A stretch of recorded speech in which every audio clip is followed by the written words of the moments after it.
Oh, you're here! I was just starting to wonder if I should send you clearer instructions. But then I thought, if I make my hints too obvious, it might get in the way of your travel plans. And then, just as I was pacing back and forth, agonizing over what I was going to do, you turned up here anyway. So, it looks like everything worked out fine. Hey, Nicole! You're so full of energy today!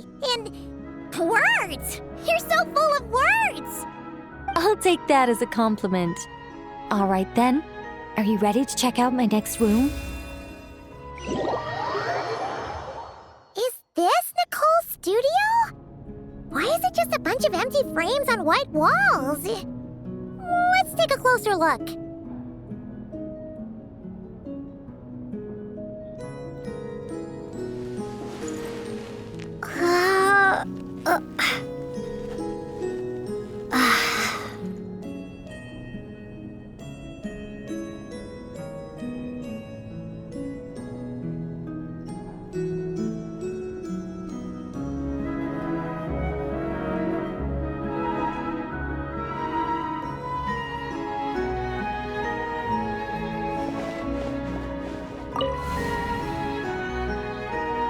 What the?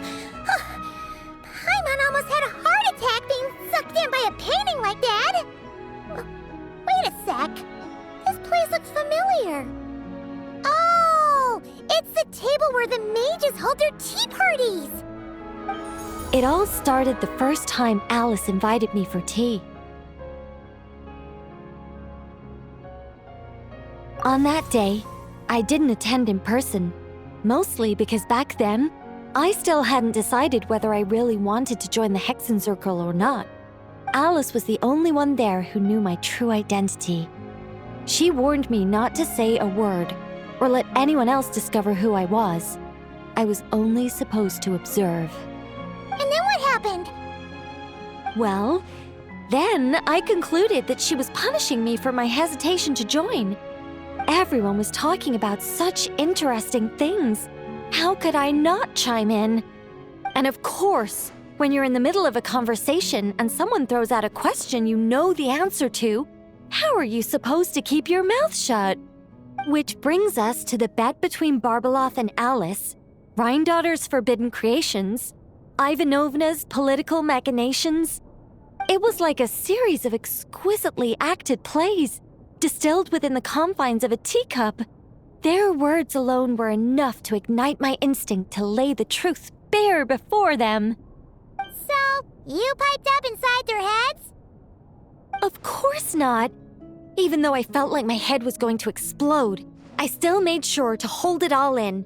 I'm a responsible angel, after all, and I'm well aware of the difference between what I want to say and what I'm allowed to say.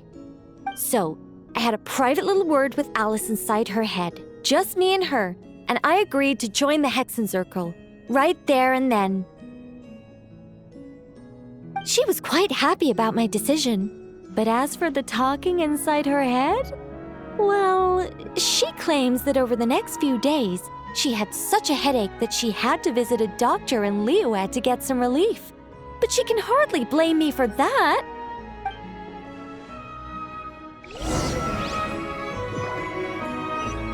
How about we go look at the other frames? Paimon I'm starting to feel like she needs some relief, too.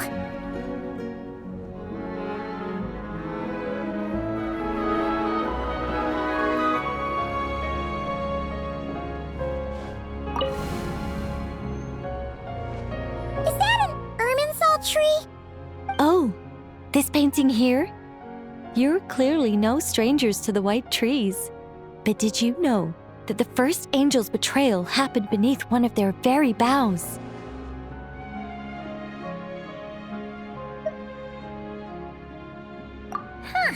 Paimon's curious now.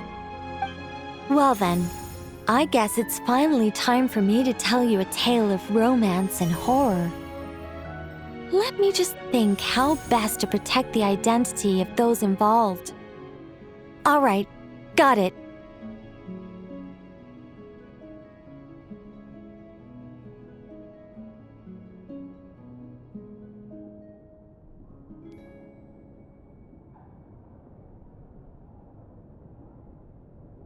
A long, long time ago, there was once a traveler who wandered among the stars.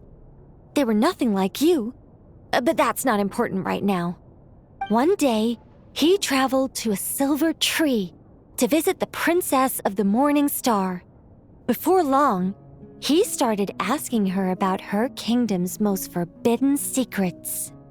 His words puzzled the princess. How could he possibly know of all these things forbidden by the gods?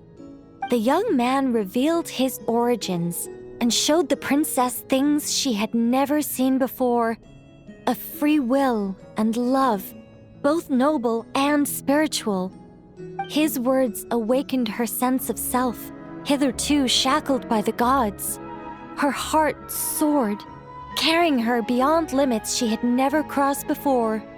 The princess of the morning star confided the kingdom's secrets to the youth, and between them, love grew and blossomed, along with a determination to defy the gods. This is just a cookie-cutter love story. You said there'd be horror. Don't worry, Paimon. The horror's about to begin. They yearned to help the people live lives of unfettered freedom, but the gods could not forgive their betrayal. They sent down thunder and fury, destroying the lovers' home. And when the Great War subsided, the power and the wisdom of the princess were lost, never to return. Even her closest friends were cursed. Yeah. That ending was pretty scary after all. But didn't you say you were going to tell us about the first angel? And you're not saying this story's actually true, are you? It sure is. And that's the scariest part.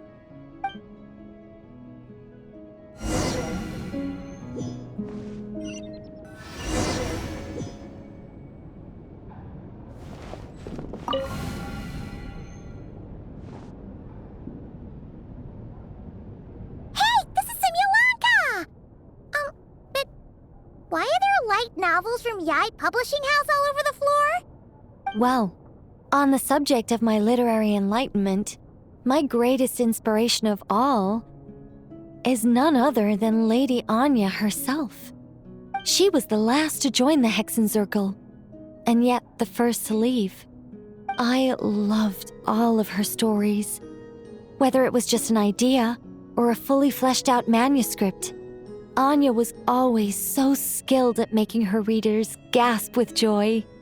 Hexenzirkel discussions rarely stray far from magic, and it's my belief that Anya possessed a unique magic of her own. She could weave love and compassion into words and stories that would touch the hearts of others. I asked her for tips on how to write compelling tales.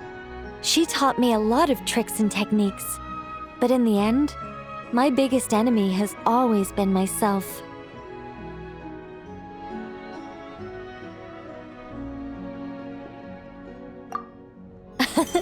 That's one way of putting it. Communicating through thought is so much more convenient. I guess even angels can succumb to laziness.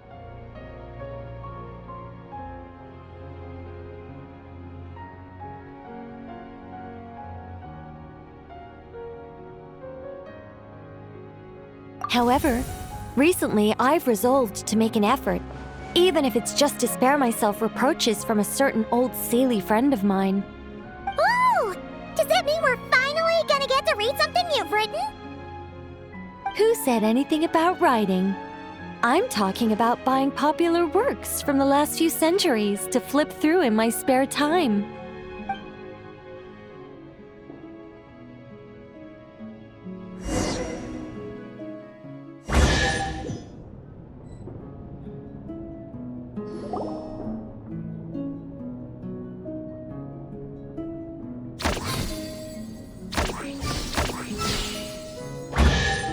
These paintings all remind me of places that hold great significance in my heart. And now, the studio has been fully restored. All right, go ahead and claim our reward. What? Don't look at me like that. Of course this reward is ours.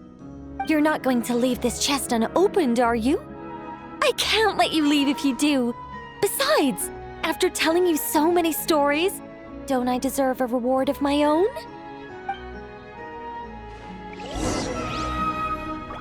A happy story all wrapped up. See you next time.